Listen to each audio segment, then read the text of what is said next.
Welcome back to foods of fitness. આજે આપણે બનાવીશું ન દાળ ચોખા પલાળવા ન આથાની ઝંઝટ. આજે આપણે ફરસાણવાળાની દુકાન જેવા સેન્ડવિચ ઢોકળા એકદમ પરફેક્ટ માપ સાથે પહેલી વારમાં જ ઘરે બનાવીશું.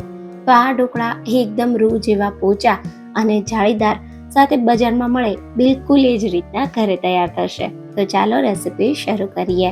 રેસીપી ગમે તો વિડીયોને લાઈક કરજો અને વધારેમાં વધારે શેર કરજો. તો હવે સૌથી પહેલા એકદમ ફરસાણવાળાની દુકાન જેવા સેન્ડવિચ ઢોકળા ઘરે તૈયાર કરવા આપણે સૌથી પહેલા એક ચટણી બનાવીએ. જેના માટે મિક્સર જારમાં 1 કપ લીલા ધાણા ઉમેરીએ. સાથે 2 તીખા લીલા મરચાં અને 1 ઇંચ આદુનો ટુકડો ઉમેરીએ.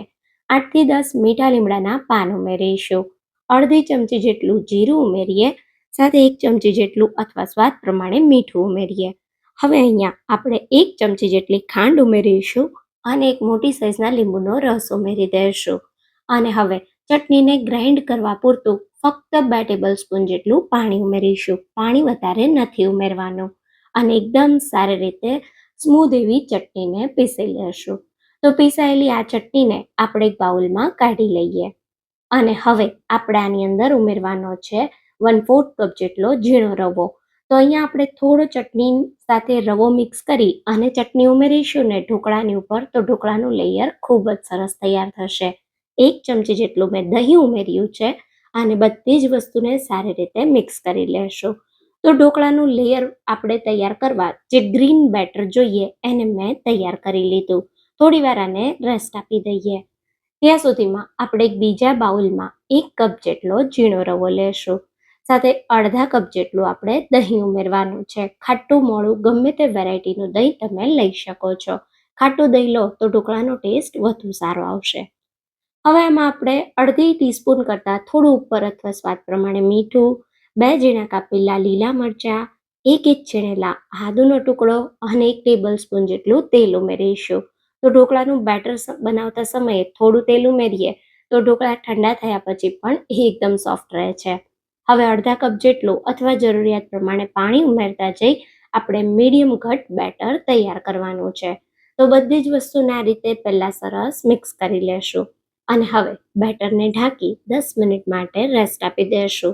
તો ઢોકળાના બેટરને તમે 10 મિનિટ જેટલો રેસ્ટ આપશો એટલે ઉમેરેલો રવો સારી રીતે ફૂલી જશે અને આપણા ઢોકળા એકદમ સરસ બનશે. તો દાળ ચોખા પલાળવાની ઝંઝટ વગર આ રીતે ઇન્સ્ટન્ટ સેન્ડવિચ ઢોકળા એકવાર ઘરે બનાવશો ને તો બજારમાંથી ક્યારેય નહીં લાવો. તો હવે ઢોકળાના બેટરને રેસ્ટ થતાં 10 મિનિટ થઈ ગઈ છે. તો હવે આ સમયે આપણે આમાં અડધી ટીસ્પૂન જેટલો કુકિંગ સોડા ઉમેરીશું. તો હવે સોડાને ઉમેરી સારી રીતે આપણે મિક્સ કરી દઈશું. સોડા સરસ ભળી જાય એના માટે સોડા ઉમેરીએ. એની સાથે 1 ચમચી જેટલું પાણી ઉમેરી સારી રીતે બધી વસ્તુને મિક્સ કરી દઈશું. તો બધી જ વસ્તુ સારી રીતે મિક્સ થઈ બેટર તૈયાર થઈ ગયું છે. તો હવે આપણે ઢોકળાની થાળી લેશું અને એને તેલથી ગ્રીસ કરી દઈશું. તેલથી ગ્રીસ કરેલી ઢોકળાની થાળીમાં આપણે અડધું ઢોકળાનું બેટર ટ્રાન્સફર કરી દઈશું. તો અડધું આપણે ઉપરના લેયર માટે સાઈડ પર રાખી દઈશું અને અડધું બેટર અત્યારે હું થાળીમાં ઉમેરી આ રીતે એને થોડું ફેલાવી દઈશ. તો તમે જોઈ શકો છો સારી રીતે ઢોકળાનું બેટર મેં થાળીમાં ફેલાવી દીધું. હવે અહીંયા મેં સ્ટીમરને ગરમ કરી લીધું છે. ગરમ થતાં સ્ટીમરમાં આપણે આ રીતે ઢોકળાની થાળી રાખી દઈશું અને હાઈ ફ્લેમ પર 3 મિનિટ માટે આ ઢોકળાને આપણે થવા દઈશું.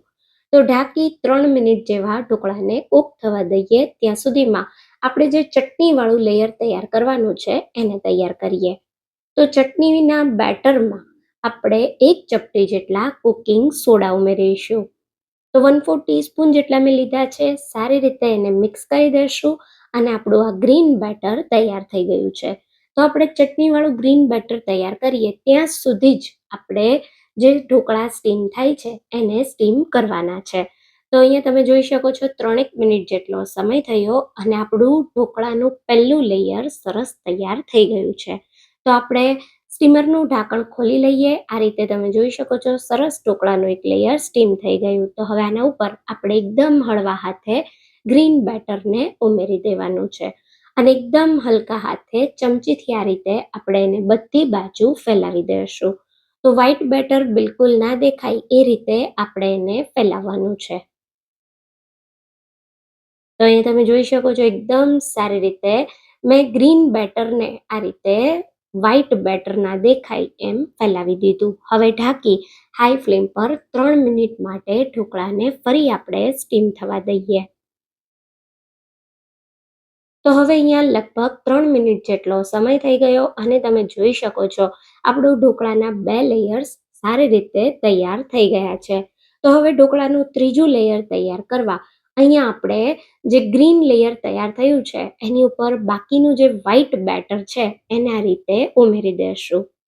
અને આ રીતે આપણે એને એકદમ સરસ બિલકુલ ગ્રીન લેયર ના દેખાય એ રીતે સ્પ્રેડ કરી દઈએ. તો તમે જોઈ શકો છો આ રીતે ચમચીથી એકદમ હલકા હાથે બેટરને તમારે સ્પ્રેડ કરવાનું છે અને ઉપરથી હલકો એવો આ રીતે બેટર સ્પ્રેડ થઈ જાય એટલે મરી પાવડર અધકચરો વાટેલો સ્પ્રિંકલ કરીશું. આ બિલકુલ ઓપ્શનલ છે પણ આનાથી ટેસ્ટ એકદમ સારો એવો આવે છે. તો હવે ઢોકળાને ઢાંકી હાઈ ફ્લેમ પર આપણે 7 થી 8 મિનિટ માટે સ્ટીમ કરી લેશું. તો અહીંયા લગભગ 8 મિનિટ જેટલો સમય થયો છે અને તમે જોઈ શકો છો આપણા ઢોકળા એકદમ સારી રીતે સ્ટીમ થઈ ગયા છે. આ રીતે ટૂથપીક ઉમેરી ચેક કરીએ તો ટૂથપીક સરસ ક્લીન બહાર આવે છે. મતલબ આપણા ઢોકળાના ત્રણેય લેયર સારી રીતે કૂક થઈ ગયા છે. તો હવે ગરમ ગરમ ઢોકળા પર આપણે આ રીતે હલકા એને તેલ લગાવી થોડા ઠંડા થવા દઈએ. તો આ સમયે તમે ઢોકળા પર થોડું તેલ લગાવી દો તો ઢોકળા ઠંડા થયા પછી પણ બિલકુલ ડ્રાય નથી થતા. તો હવે ઢોકળા થોડા ઠંડા થાય એટલે આપણે એને કટ કરી લેશું. તો અહીંયા લગભગ 10 મિનિટ પછી ઢોકળા ઠંડા થયા એટલે મેં આ રીતે એને પીસીસમાં કટ કરી લીધા. તો હવે ઢોકળાની ઉપર એક વઘાર કરીશું. તો ઢોકળાની ઉપર વઘાર કરવા માટે અહીંયા મેં 1 ટેબલ સ્પૂન જેટલું તેલ ગરમ કરી લીધું છે. તો ગરમ થતા તેલમાં આપણે અડધી ચમચી રાઈના દાણા ઉમેરીશું. સાથે આપણે 1/4 ટીસ્પૂન કરતાં થોડું વધારે જીરું ઉમેરીએ. અહીંયા આપણે 1 ટેબલ સ્પૂન જેટલા સફેદ તલ ઉમેરીશું. 2 ઝીણા આ રીતે સ્લાઇસમાં કાપેલા લીલા મરચાં ઉમેરીએ. સાથે આપણે આમાં થોડા મીઠા લીમડાના પાન ઉમેરીએ અને ગરમ ગરમ આ વઘારને ઢોકળા પર રેડી દેશું. અને પછી આ રીતે એને હલકો એવો ફેલાવી દેશું. હવે ઢોકળાની ઉપર આપણે થોડા લીલા દાણા સ્પ્રિંકલ કરી અને ગરમા ગરમ તમે આ ઢોકળા સર્વ કરો, તમને બહુ જ ભાવશે. તો તમે જોઈ શકો છો એકદમ સરસ ફરસાણવાળાની દુકાન જેવા સેન્ડવિચ ઢોકળા દાળ ચોખા પલાળવાની કે આથાની ઝંઝટ વગર તૈયાર થઈ ગયા છે. એકવાર મારી રીતે બનાવજો. રૂ જેવા પોચા જાળીદાર અને પહેલી વારમાં જ આ રીતે બનાવશો તો પરફેક્ટ બનશે. તો તમને આ રેસિપી કેવી લાગી એ મને કમેન્ટમાં જરૂરથી કહેજો. રેસિપી ગમી હોય તો વિડીયોને લાઈક કરજો અને વધારેમાં વધારે શેર કરજો. તો ફરી મળીશું એક આવા નવા જ વિડીયો સાથે. ત્યાં સુધી થેન્ક્સ ફોર વોચિંગ.